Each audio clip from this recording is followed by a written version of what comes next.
Durante el antiguo Imperio Romano, numerosos hombres dejaron su marca en la historia.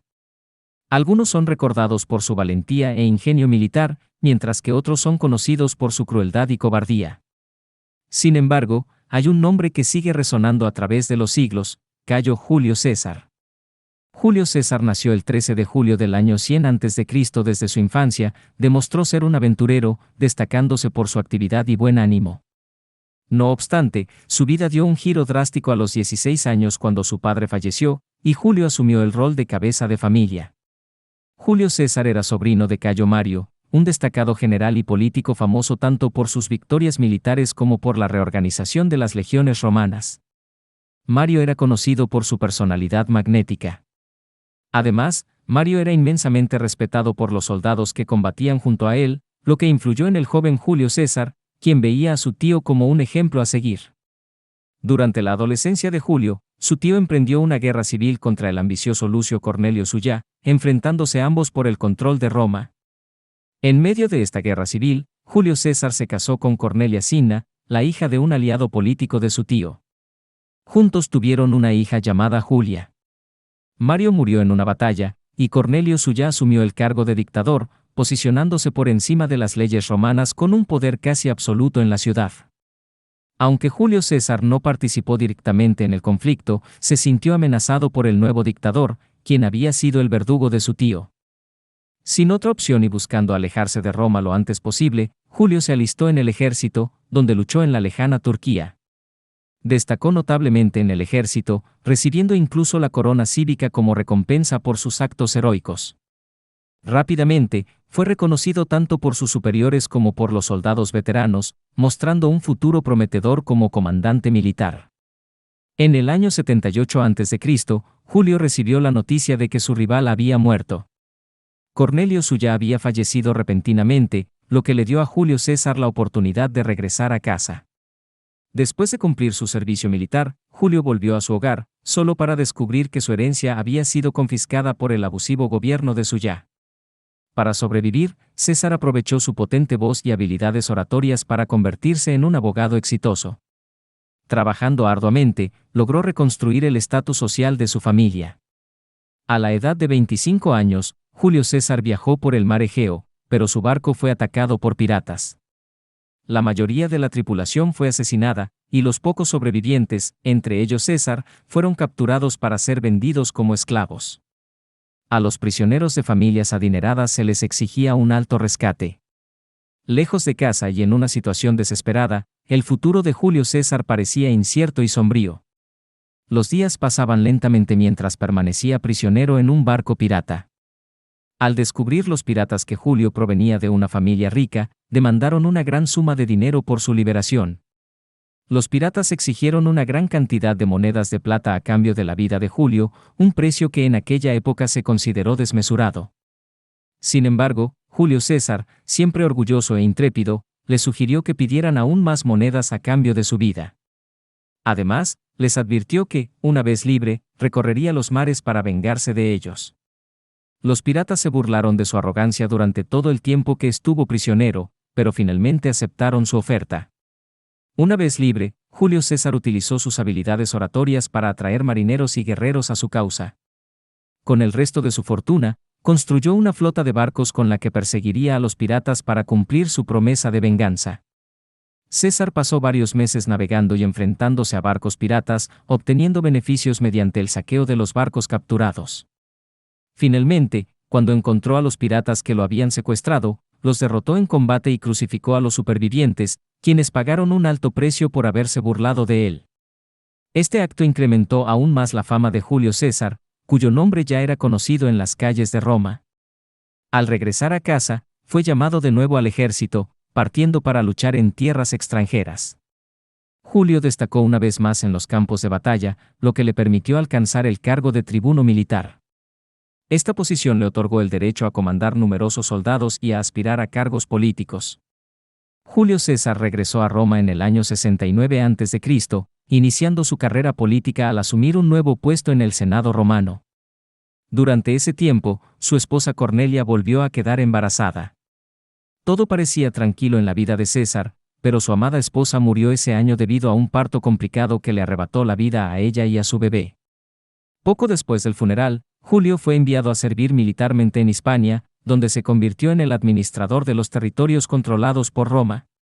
Un día, Julio decidió explorar la ciudad de Cádiz. Tras recorrer cierta distancia, encontró una estatua desgastada por el tiempo. Al acercarse, observó que era una estatua de Alejandro Magno.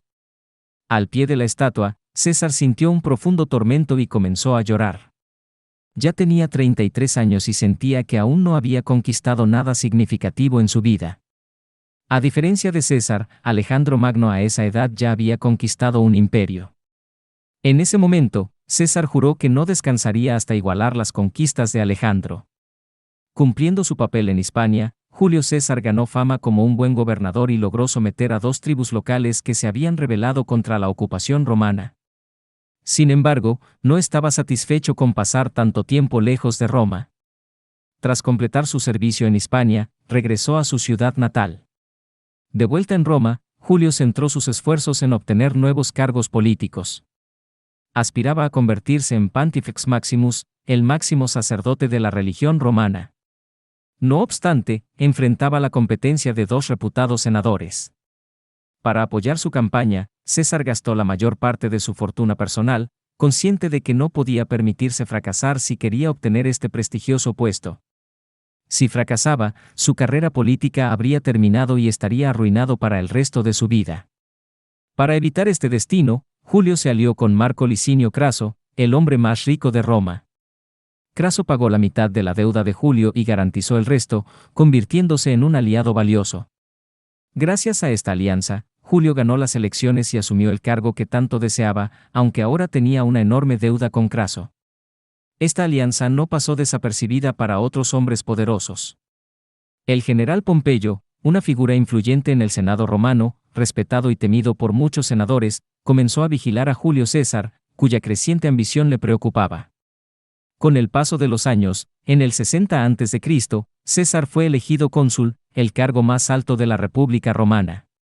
Como cónsul, Julio César adquirió una autoridad considerable en Roma, llegando al punto en que parecía inmune a las leyes de la ciudad y podía ser absuelto de cualquier cargo criminal. En su segundo mandato como cónsul, César demostró ser un hombre peligrosamente ambicioso. Durante ese año, Julio contrajo matrimonio con Calpurnia, quien sería su esposa durante el resto de su vida. Mientras tanto, el general Pompeyo expresó abiertamente su aversión hacia Julio César y su insatisfacción con Marco Craso. Para abordar este conflicto, Julio convocó a Pompeyo y Craso para formar una nueva alianza política y militar. Esta alianza, conocida como el primer triunvirato, reunía a los 3 hombres más poderosos de Roma, que trabajarían juntos para gobernar la ciudad. Pompeyo fortaleció la seguridad en las calles de Roma al aumentar el número de soldados, brindando mayor protección a la población. Mientras tanto, Craso adquirió una gran flota naval y se dedicó a establecer rutas comerciales en tierras distantes como Siria y Egipto, incrementando así su propia riqueza y trayendo nuevos productos a los mercados romanos. Por su parte, César asumió el liderazgo militar para expandir los territorios de Roma. Con estos esfuerzos conjuntos, la fortuna de Julio César volvió a brillar con promesa. Decidido a inmortalizar su nombre en la historia, César se postuló y fue elegido como cónsul romano, obteniendo una autoridad considerable sobre los territorios conquistados por Roma. Sin embargo, para alcanzar esta posición tan importante, Julio César contrajo una enorme deuda con Marco Craso, el hombre más adinerado de Roma. El recuerdo de aquel día junto a la estatua de Alejandro Magno seguía fresco en la mente de Julio César, alimentando su deseo de igualar las hazañas del famoso conquistador. Para él, la mejor manera de lograr este objetivo era expandir los dominios de Roma, conquistando nuevos territorios y apropiándose de sus riquezas, además de obtener una parte de los impuestos de las ciudades y pueblos sometidos. Con este propósito en mente, Julio César dirigió su atención hacia la Galia. Esta región, según la clasificación romana, abarcaba territorios que hoy en día corresponden a Francia, Bélgica y partes de Italia y Alemania. La mayor parte de la Galia era un territorio agreste, cubierto de bosques y habitado por diversas tribus celtas conocidas por su hostilidad hacia los invasores. Debido a estos obstáculos, la Galia no era un territorio fácil de invadir, y mucho menos de conquistar. Consciente de la dificultad de la tarea, Julio César hizo de la Galia el principal objetivo de sus ambiciones.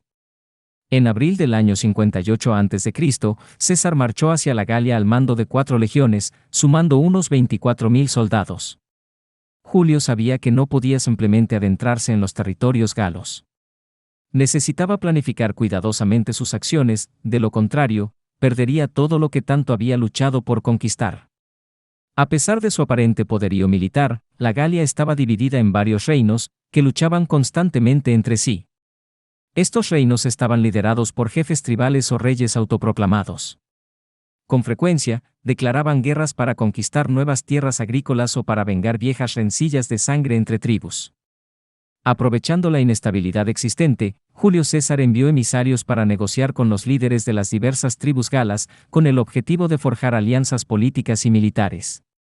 En sus misivas, César ofrecía el respaldo militar de sus legiones a cambio de permiso para entrar en territorio galo y provisiones para sus soldados. Pronto se establecieron las primeras alianzas y César pudo finalmente adentrarse en la Galia.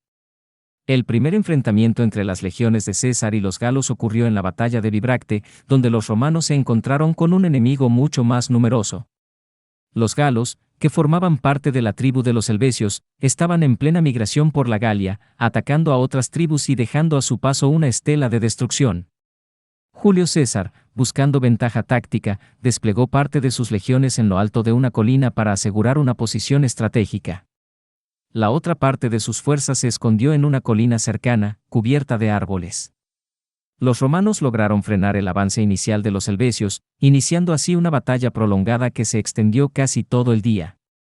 En el momento oportuno, César ordenó a las legiones ocultas que atacaran la retaguardia del ejército galo. Los galos resistieron durante un tiempo, pero la disciplina y la determinación de las legiones romanas superaron la ventaja numérica de sus enemigos. Los helvecios finalmente se rindieron. Julio César permitió que muchos de ellos fueran liberados con la condición de que regresaran a sus tierras y trabajaran las cosechas para alimentar a las legiones romanas. Otros no tuvieron tanta suerte y fueron enviados a Roma como prisioneros, donde serían vendidos como esclavos. Esta heroica victoria marcó el inicio de una serie de conquistas en la Galia, consolidando aún más la fama y el poder de Julio César. Poco después, César y sus legiones se enfrentaron a la tribu germánica de los suevos y lograron otra gran victoria. En los años siguientes, Julio César continuó avanzando en territorio galo, estableciendo nuevas alianzas, sometiendo tribus o, cuando era necesario, destruyendo ciudades y asentamientos. Sin embargo, los galos no aceptaron pacíficamente la ocupación romana. Algunas tribus se rebelaron, provocando nuevas batallas. Tras sofocar una rebelión de la tribu belga en el 55 a.C., la Galia había sido casi completamente conquistada por Julio César. César había acumulado suficiente riqueza para pagar su deuda a Craso y aún tener lo necesario para vivir en paz. Su mandato como cónsul también estaba llegando a su fin, lo que significaba que pronto tendría que regresar a Roma. Sin embargo, ese año, una de sus legiones en el norte de la Galia avistó una extraña isla en el horizonte, Britania. César ya había leído sobre la existencia de esa isla en antiguos manuscritos griegos. Conociendo su ubicación, volvió a sentir la ambición y el deseo de explorar donde ningún otro romano había estado. Para cruzar el mar y llegar a Britania, Julio César necesitaba 2 cosas: barcos para transportar a sus soldados y tiempo. César ordenó la construcción de barcos, lo cual llevaría varios meses. Impaciente por la lentitud en su construcción, decidió arriesgarse y enviar solo una parte de sus legiones para cruzar el mar y establecer un campamento fortificado. Sin embargo, no previó el desastre que se avecinaba, ya que aquella región era frecuentemente afectada por tormentas. Este error resultó en un gran contratiempo para sus planes de conquista. Durante la travesía, una violenta tormenta arrojó las naves romanas contra las rocas del acantilado. Los pocos supervivientes que lograron llegar a la playa fueron emboscados por los carros de guerra bretones y se vieron obligados a retirarse a sus embarcaciones. Aunque esta derrota fue un golpe para los planes de Julio César, no afectó su determinación. Sin embargo, le llevó mucho tiempo obtener los barcos necesarios para intentar nuevamente la travesía. Finalmente, en el año 54 a.C., llegó a Gran Bretaña, donde estableció un campamento fortificado cerca de la playa.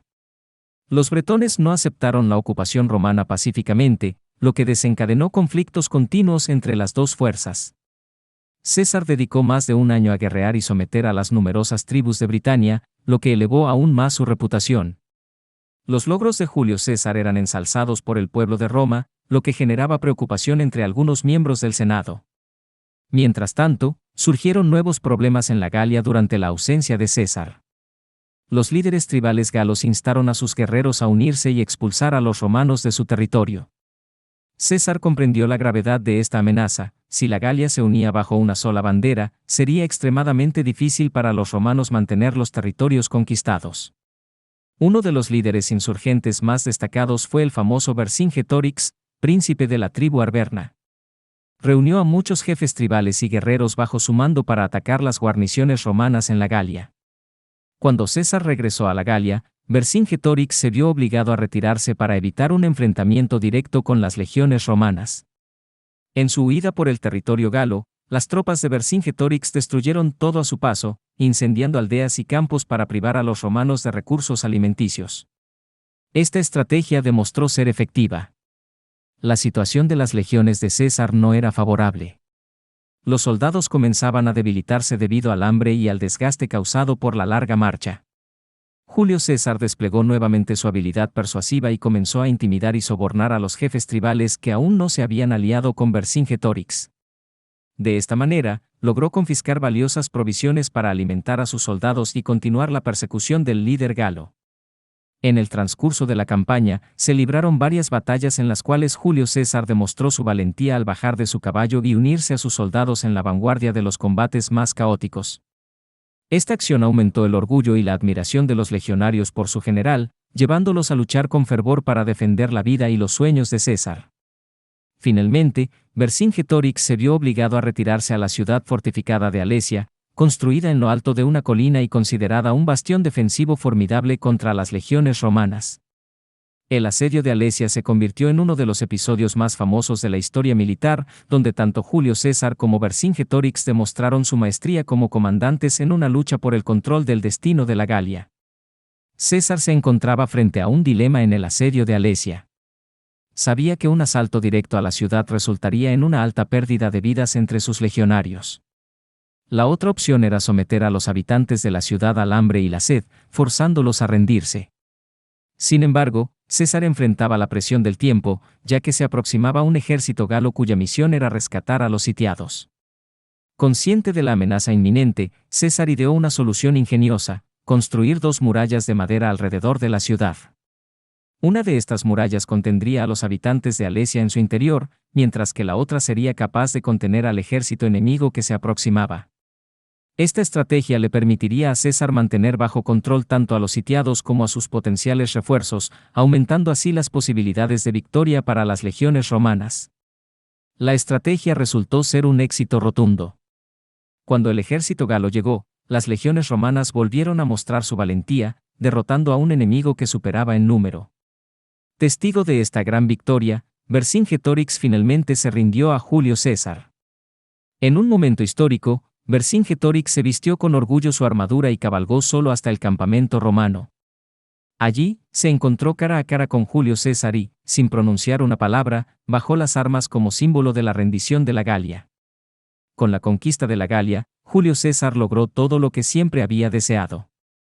Su nombre era admirado y temido entre los romanos, su riqueza era inmensa y se sentía preparado para regresar triunfante a la ciudad de Roma.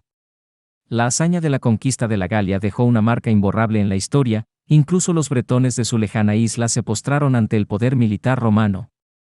Después de tantos años fuera de Roma, Julio César anhelaba regresar a su ciudad natal. Sin embargo, encontró una Roma muy diferente a la que había dejado. Durante su ausencia, uno de sus aliados más importantes, el cónsul Marco Craso, había sufrido una derrota catastrófica en la batalla de Carae, donde las legiones romanas se enfrentaron al poderoso ejército del Imperio Parto. Craso, reconocido por sus habilidades como comerciante y negociador, demostró ser menos competente como comandante militar en comparación con Julio César y Pompeyo. Su muerte en esa batalla marcó el fin de la alianza del triunvirato, lo que permitió a Pompeyo tomar el control político de Roma. El ascenso en fama y riqueza de Julio César generó preocupación en Pompeyo, quien desde el principio despreciaba a César. La rivalidad entre los dos generales se intensificaba a medida que sus intereses políticos y personales chocaban cada vez más. Sin la presencia de Marco Craso para respaldar a Julio César en el Senado romano, el general Pompeyo ya no veía motivo para tolerar la presencia de César y comenzó a lanzar graves acusaciones en su contra. Una de estas acusaciones fue que Julio César había prolongado indebidamente su campaña en la Galia, cuyo plazo original era de solo 5 años. Sin embargo, Pompeyo sabía que esto no era cierto, ya que él mismo había participado en una reunión secreta con Marco Craso y Julio César, donde acordaron otorgar a César 5 años adicionales para completar su conquista de la Galia.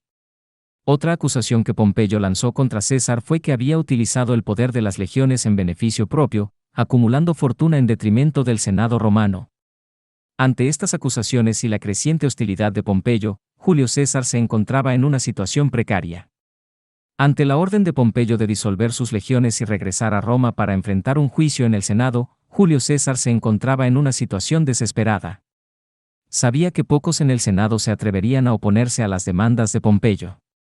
Consciente de que acatar la orden significaría el fin de su vida y de todo lo que había logrado, Julio César tomó una decisión audaz.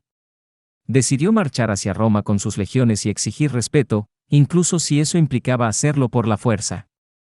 Así, en el año 49 a.C., Julio César y sus legiones fueron declarados enemigos de Roma, desencadenando lo que se conoció como la Segunda Guerra Civil de la República Romana, un evento crucial que quedaría grabado en la historia romana para siempre. Julio César recibió la noticia con calma, consciente de la profunda aversión que Pompeyo sentía hacia él y de que un enfrentamiento directo era inevitable.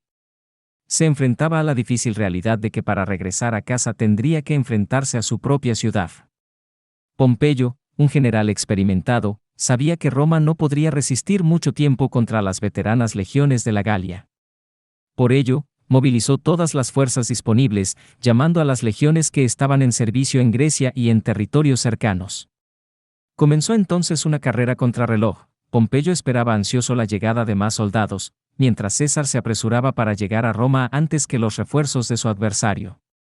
Sin embargo, la situación de César se complicaba aún más, ya que tenía el río Rubicón frente a él, un obstáculo que marcaba el límite legal para el avance de sus tropas hacia la ciudad.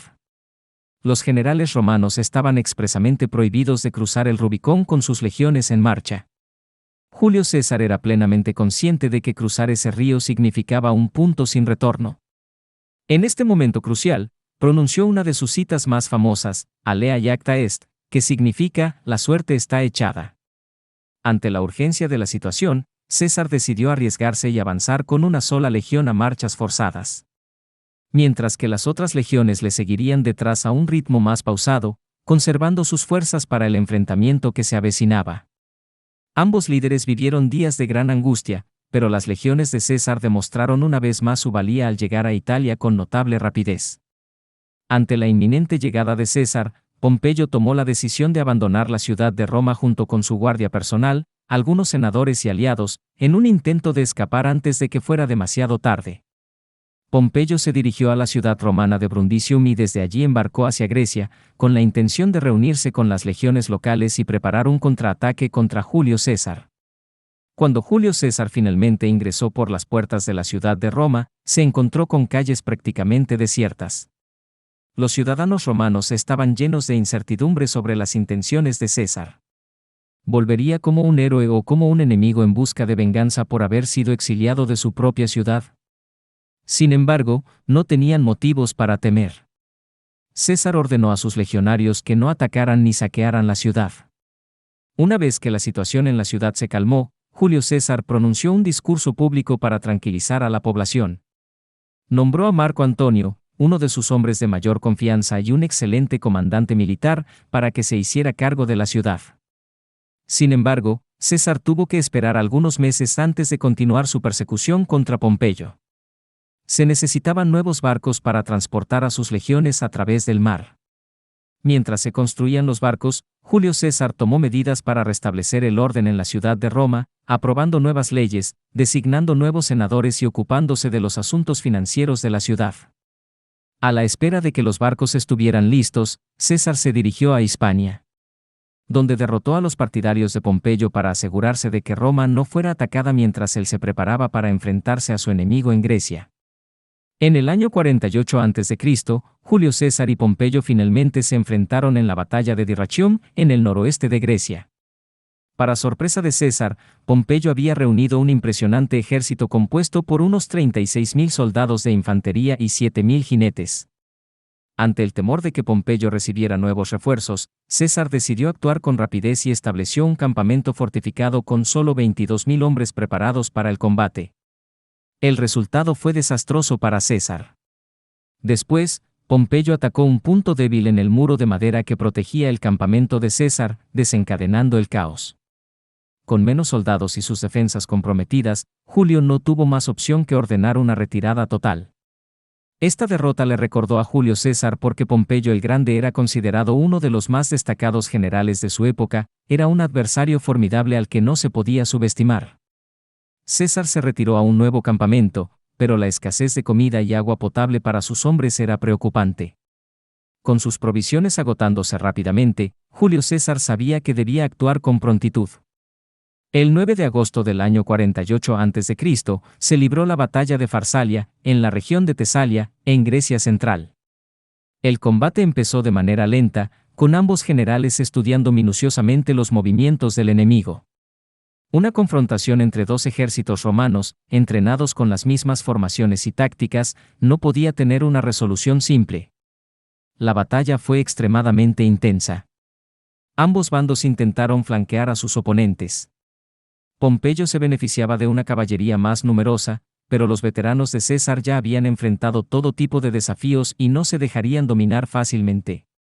A pesar de estar en desventaja numérica, las legiones de César resistieron a la caballería enemiga y lograron flanquear a la infantería, obteniendo el control total de la batalla. Pompeyo presenció cómo su ejército era destrozado ante sus ojos y comprendió que no estaba luchando contra un hombre común. Tras esta derrota, Pompeyo se encontró en una situación desesperada. La mayoría de los senadores que lo habían acompañado a Grecia ahora huían hacia otras colonias romanas, e incluso algunos se dirigían a César, suplicando su perdón. Pompeyo optó por huir a Egipto, que en ese momento era parte de los territorios bajo dominio romano. Buscó refugio entre la nobleza egipcia, pero no esperaba un giro tan cruel del destino. Algunos miembros de la élite egipcia temían que al proteger a Pompeyo, atraerían la ira de César, quien ya se dirigía hacia Egipto. Por ello, Pompeyo fue atacado y asesinado poco después de poner pie en suelo egipcio. Un ilustre general romano halló un desenlace poco glorioso en tierras lejanas. Al llegar a Egipto, Julio César fue recibido en el Palacio Real por Ptolomeo XIII. Al indagar sobre Pompeyo, solo le entregaron los despojos de su antiguo rival. Esto enfureció a César, quien tenía la intención de perdonar a Pompeyo y llevarlo de regreso a Roma, incluso ofreciéndole un asiento en el Senado. La falta de respeto era aún más grave considerando que Pompeyo había sido cónsul romano y había sido asesinado por extranjeros de manera cobarde. Sin embargo, ya era demasiado tarde para él. En Egipto, Julio César se encontraba ahora como blanco de una conspiración en la tierra de los faraones. Los días eran abrasadores como era habitual en las tierras egipcias. Incluso para un romano acostumbrado al clima riguroso de la capital de la República Romana, el calor de Egipto resultaba sumamente incómodo. Después de una ardua persecución a Pompeyo, tanto él como sus soldados ansiaban un merecido respiro. Con esa idea en mente, César optó por pasar unos días en Egipto, instalándose en el majestuoso Palacio Real de Alejandría. Mientras tanto, en Roma, César fue designado dictador, la posición de mayor autoridad en la República Romana, un cargo que ocuparía por un año completo. Este logro marcó el punto culminante de su carrera tanto política como militar. Sin embargo, la paz nunca parecía perdurar en la vida de Julio César. En el año 48 a.C., Egipto estaba sumido en una cruenta guerra civil. La célebre Cleopatra deseaba reclamar el trono real a su hermano menor, Ptolomeo, a quien Julio César no apreciaba, dado su papel en la muerte de Pompeyo. Consciente de esto, Cleopatra tramó un plan ingenioso para encontrarse con César. Logró acceder a su habitación de forma creativa y allí explicó la situación política de Egipto al romano. Se rumoreaba que esa misma noche, Julio César y Cleopatra se convirtieron en amantes. César respaldó el ascenso al trono de Cleopatra, asegurándose así el apoyo militar de sus legiones y enfrentándose a las tropas de Ptolomeo. Se desató una serie de enfrentamientos conocidos como el Asedio de Alejandría. Eventualmente, Ptolomeo sufrió una derrota en la decisiva batalla del Nilo en el año 47 a.C. En la batalla del Nilo, las fuerzas de Julio César y Ptolomeo se enfrentaron en un enfrentamiento crucial. Durante el combate, el barco de Julio César se volcó, lo que lo obligó a nadar hasta la orilla del río para salvarse. Por otro lado, Ptolomeo no tuvo tanta suerte y falleció ahogado en el Nilo. Este evento fue determinante en el curso de la guerra y en la consolidación del poder de Cleopatra en Egipto con el respaldo de Julio César. Después de esta contienda, Cleopatra asumió el control de Egipto, y su romance con Julio César se había convertido en el tema principal de conversación y descontento en Roma. Mientras tanto, Marco Antonio, al frente de la ciudad de Roma, luchaba por mantener la estabilidad política y ocultar la demora de César en regresar a sus responsabilidades en el Senado. A pesar de enfrentar duras críticas, Julio César optó por no ocultar su relación romántica. Decidió llevar a Cleopatra a conocer Roma, una acción que muchos nobles romanos interpretaron como un gran insulto. Además, Julio César viajó a Oriente Próximo, donde logró una victoria contundente sobre el ejército del rey Farnaces II. Esta victoria, rápida y fácil, inspiró a César a pronunciar una de sus citas más célebres. Con el tiempo, la relación amorosa entre César y Cleopatra generó una profunda desconfianza entre los magistrados romanos. Existían rumores que sugerían que Cleopatra había dado a luz a un hijo de Julio César, nombrado Ptolomeo XV Cesario. Sin embargo, Julio César nunca reconoció oficialmente al niño, aunque Cleopatra afirmaba con seguridad que César era el padre. Este hecho generó preocupación entre varios senadores, quienes temían que Julio César estuviera tramando convertirse en emperador. La posibilidad de tener un hijo con la influyente reina de Egipto implicaba la creación de una línea de sucesión con derecho a gobernar tanto en territorio romano como egipcio. Además, algunos senadores y nobles romanos no veían con buenos ojos a Julio César y siempre estaban a la búsqueda de motivos para criticarlo. Entre estos senadores se encontraban antiguos partidarios de Pompeyo, quienes, a pesar de haber elegido el bando contrario, habían sido perdonados por César. Durante la celebración de la fiesta conocida como Lupercalie, Marco Antonio intentó colocar una diadema de oro en la cabeza de César, similar a la usada por los reyes griegos. Aunque se suponía que era un gesto humorístico, los presentes lo interpretaron como un insulto, a pesar de los intentos de César por quitársela rápidamente. La opinión de sus opositores parecía importarle poco a Julio César, quien comenzó a delegar cargos políticos en amigos y familiares, además de promulgar leyes sin el consentimiento del Senado. Su poder y su influencia en la ciudad continuaban en aumento. A pesar de sus numerosos logros, seguía deseando lanzar una nueva campaña militar contra el poderoso Imperio Parto, que había resistido cada intento romano de conquista. En el año 44 a.C., el Senado romano nombró a Julio César dictador perpetuo, otorgándole el derecho de ocupar el cargo hasta el fin de sus días. A sus 55 años, Julio César conservaba su ambición intacta, lo que aumentaba los temores de sus opositores en el Senado, quienes comenzaron a trazar un plan para acabar con la vida del destacado general. El senador Cayo Casio Longinos destacaba como el principal instigador de la conspiración contra César, empleando todos los medios a su alcance para persuadir a otros miembros del Senado a unirse a su causa. El 15 de marzo del año 44 a.C., Julio César se encaminó al Teatro de Pompeya, donde se celebraría una sesión del Senado romano.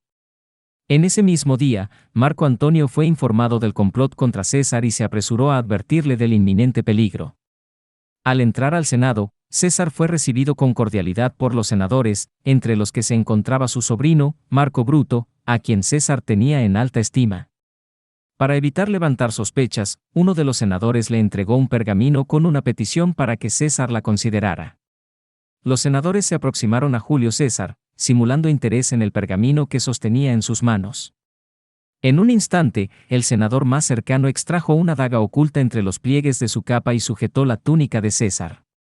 A pesar de los intentos de César por esquivar a su atacante, este comenzó a gritar pidiendo ayuda, instando a los otros conspiradores a unirse al ataque. Así, César fue emboscado por 60 senadores, recibiendo cerca de 23 puñaladas que le causaron heridas mortales. Entre los últimos en asestarle un golpe fatal se encontraba su propio sobrino, Marco Bruto, quien hirió de muerte a su tío. De manera irónica, Julio César cayó a los pies de la estatua de Pompeyo. Al alzar la vista, contempló el rostro de su sobrino y, con sus últimas fuerzas, apartó parte de su manto para cubrirse el rostro, evitando así la vergüenza de mirar a los ojos al traidor. A pesar de haber sobrevivido a innumerables batallas y desafíos a lo largo de su vida, Julio César yacía ahora inerte en el frío suelo del Senado romano. Las últimas palabras de Julio César no están documentadas con precisión. Algunos especulan que pudo haber dirigido la famosa frase «Et tu, Brut» a su sobrino en el momento de su muerte, aunque esta expresión es más conocida por su aparición en la obra de William Shakespeare sobre Julio César. Sin embargo, los historiadores como Suetonio y Plutarco sugieren que César no pronunció ninguna palabra en el momento de su fallecimiento.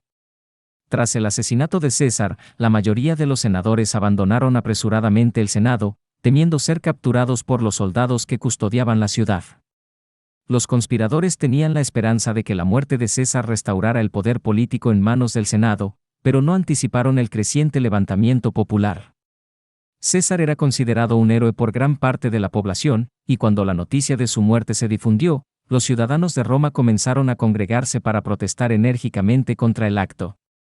El cuerpo de Julio César fue llevado para ser incinerado en un lugar público, siguiendo la tradición de la época. Una multitud masiva se reunió para presenciar la ceremonia y, como gesto de despedida, arrojaron leña y objetos personales a la pira funeraria. El fuego resultante fue tan intenso que causó daños al edificio del Senado. La muchedumbre persiguió a los conspiradores Casio y Bruto, quienes lograron escapar a Grecia en medio de la confusión. Bruto, quizás atormentado por el remordimiento, acabó por quitarse la vida en el año 42 a.C. Mientras tanto, la reina Cleopatra y su hijo Cesáreo se encontraban en Roma en aquel momento, pero regresaron a Egipto pocos días después del fallecimiento de Julio César. En una plaza pública, Marco Antonio leyó el testamento de Julio César, en el cual designaba a su sobrino nieto, Cayo Octavio, como su sucesor y le otorgaba el derecho de usar el nombre de César. Cayo Octavio adoptó el nombre de Cayo Julio César Octavio y, en pocos años tras el fallecimiento de su tío, fue proclamado como el primer emperador romano. Los sucesivos emperadores romanos comenzaron a incorporar el apellido César en sus propios nombres. La fascinante historia de Julio César llegó a su término, pero su nombre perduró como sinónimo de grandeza y poder en la memoria colectiva de la humanidad.